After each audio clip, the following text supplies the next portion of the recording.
Yana Rasululloh sallallohu alayhi vasallam aytganlar, bir kishi ehtimol bir gapni gapiradi, u bilan qavmni kuldirmoqchi bo'ladi. O'sha bilan osmondan uzoq masofada jahannamga qulaydi deganlar. Yana bir kishi bir kalimani gapiradi, ashoblarni o'sha bilan kuldiraman deydi. Alloh o'sha sabab unga norozi bo'ladi, to uni do'zaxga kiritmaguncha undan rozi bo'lmaydi deganlar. Munziri rivoyat qilgan. Yana mana bunga qiziqchilar tushadi. Endi odamlarni kuldirish kerak ekan deb, o'zi bir qobiliyati yo'q. Kuldirish qobiliyati, ya'ni haq bilan kuldirsa ham bo'ladi aslida. Bor narsalarni hazil qilib, lekin o'zi qobiliyati yo'q bo'lib qiziqchi bo'lganlar chiqarida odamlarni ba'zisi fahsh bilan kuldiraman deydi. Betayin gaplarni gapirib, ba'zisi dinni o'yin qilib, dinni masxaralab odamlarni kuldiraman deydi. Odamlarni g'iybat qilib kuldiraman deydi. Aybini aytib. Mana shunaqa narsalar aytilganda bir qavmni chiqib yoki ashablariga chiqib olib kuldiraman deydi-da, osmondan uzoq masofada jahannamga qulaydi yoki Alloh uni do'zaxga kiritmaguncha rozi bo'lmaydi keyin deganlar. Yoki Alloh uni do'zaxga kiritmaguncha rozi bo'lmaydi keyin deganlar.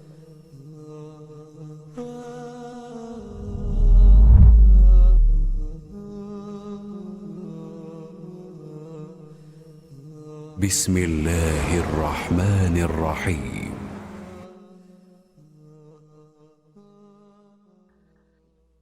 To'rtinchi nasiba.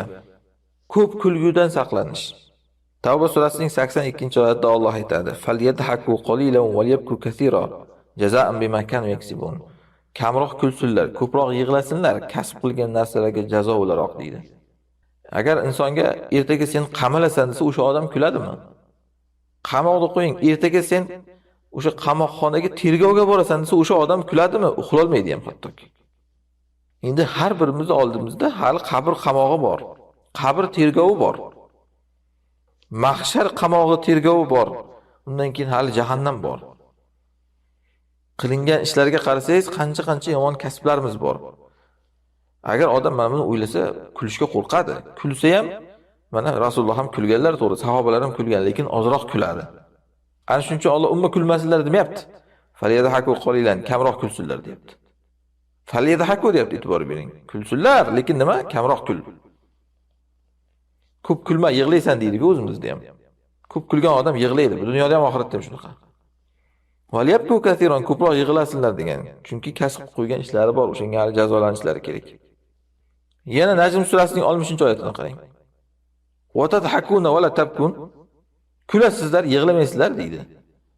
Ya'ni Qur'on o'qilsa, kofir mushriklar kulgan. Bu kulaydigan narsami? Maymun o'ynatyaptimi deydi-ku, kulasan. Yig'la uni o'rniga. Yig'lamaysan deyapti Alloh. Bunaqa odamlar hozir ham bor. Allohdan qo'rqitib gapirasan, Qur'on o'qitasan, tafsir qilasan, hadis aytasan, sharhlaysan, u qarasang kulib o'tiradi. Hatto mana kommentlarda odamlar kulib o'tiradi. Masxaralar boshqa qilib. Mana Alloh mana shuni aytayapti-da, tatahakun va la tabkun, kulasizlar, yig'lamaysizlar, bu kulaydigan ishmi? Mo'min odamning kulishi aksari u oxiratda bo'ladi. Kofirning kulishi aksari dunyoda bo'ladi. Mana shuning uchun Mutaffifun surasining 29-34-oyatlarini o'qing. Kofirlar haqida Alloh aytadi: "Innallazina ajramu kanu minallazina amanu yadhakun."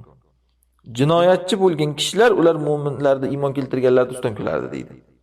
Keyin mu'minlar aytadi: "Falyawmallazina amanu minal kuffari yadhakun." Bugun iymon keltirganlar kofirlardan ustidan kuladi endi. Bugun deganda, ya'ni qiyomat kunida. Ko'ryapsizmi? Mu'minning kulishi qiyomatda. Yig'lashi bu dunyoda. Ko'p yig'laydi bu dunyoda.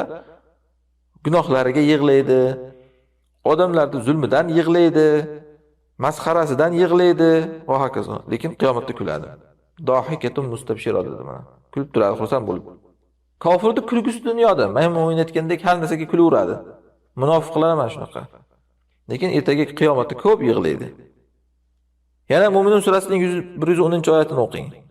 Fattahattumuhum sihriyan hatta ansawkum zikri va kuntum minhum tadhakun. Alloh qiyomatda kofirlarga aytadi, ular dodlab yig'layotgan holatida, sizlar umuminlar dunyoda masxara qilib olardinglar. Hatto ular sizlarga mening zikrimni unuttirdi. Ya'ni o'shalarni masxaralash bilan ovora bo'lib mening zikrimni unutdinglar. Va kuntum minhum tadhakun, va ularning ustidan kulardinglar deydi. Endi bugun shuning uchun yig'lashyapti mana. Zuhruf surasining 47-oyatini o'qing. Kofirlar haqida aytadi: "Falamma ja'ahum bi ayatina idahum minha yadhakun." Qachonki ularga bizning oyatlarimizni payg'ambar keltirsa, ular u oyatlardan kulib o'tirardi degan. Maymun o'ynatayotgandek xuddiki oyatlar gapirilsa kulib o'tirardi. Imom Termiziy rivoyat qilgan hadisda Rasululloh sollallohu alayhi vasallam aytganlar: "La tuksiru dahik fa inna kasrata dahik tumitul qalb." Kulguni ko'paytirmanglar, chunki kulguni ko'pligi qalbni o'ldiradi deganlar. Ya'ni odam qalbi qotib ketadi kulavergandan. Shu darajaga boradiki, mana qarang. Zulmni ustida hatto kulib o'tiradi. Qalb o'lib ketgandan-da. Masalan, odamlarga azob beruvchi mana qamoqxonalardagilar qarang, odamlarga tok berib, tirnoqlariga igna tiqib, kulib o'tirishadi. Mana shu qalb yo'q degani, o'lgan qalb bu. Yoki mana Xitoy karislarda qarang.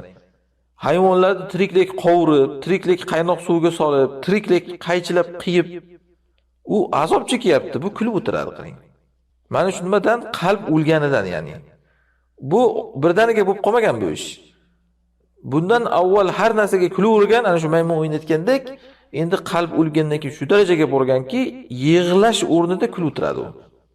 Odamga zulm qilib, hayvonga zulm qilib, yig'lash kerak, odam yig'lagisi keladi qarasa unga. Qalbi tirik odam, lekin bu kulib o'tiradi. Bu qalb o'lgan degani. Yana Rasululloh sollallohu alayhi vasallam aytganlar, bir kishi ehtimol bir gapni gapiradi, u bilan qavmni kuldirmoqchi bo'ladi. O'sha bilan osmondan uzoq masofada jahannamga qulaydi deganlar. Yana bir kishi bir kalimani gapiradi, ashoblarni o'sha bilan kuldiraman deydi.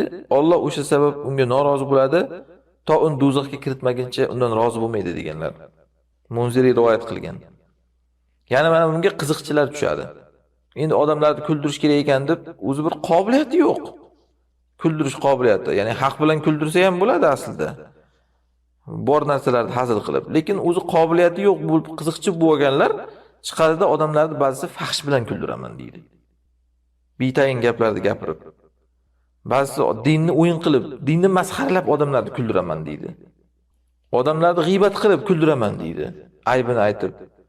Mana shunaqa narsalar aytilganda bir qavmni chiqib yoki ashablariga chiqib olib kuldiraman deydi-da, osmondan uzoq masofada jahannamga qulaydi yoki Alloh uni do'zaxga kiritmaguncha rozi bo'lmaydi keyin deganlar.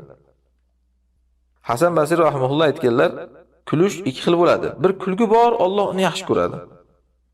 Bir kulgi bor, Alloh uni yomon ko'radi. Alloh yaxshi ko'radigan kulgi kishi birodariga yo'liqqanda uni ko'rgandan ishtiyoqini bildirish uchun yuziga qarab tabassum qilib kuladi deganlar. Chehrasini ochib, ya'ni qovoq solib ko'rishmaydi odamlar bilan. Mana bu kulgini Alloh yaxshi ko'radi. Ammo Alloh yomon ko'radigan kulgi bir kishi bir jafo kalimani gapiradi, ya'ni betayin gap. Botil kalimani gapiradi, o'zi kulishi va yoki odamlarni kuldirish uchun. Ana shu bilan 70 yillik masofada jahannamga qulaydi deganlar. Shuning uchun ham Rasululloh sollallohu alayhi vasallam kulgilari haqida sahobalar aytishgan. Ma kana dahiku Rasululloh sollallohu alayhi vasallam illa tabassuman.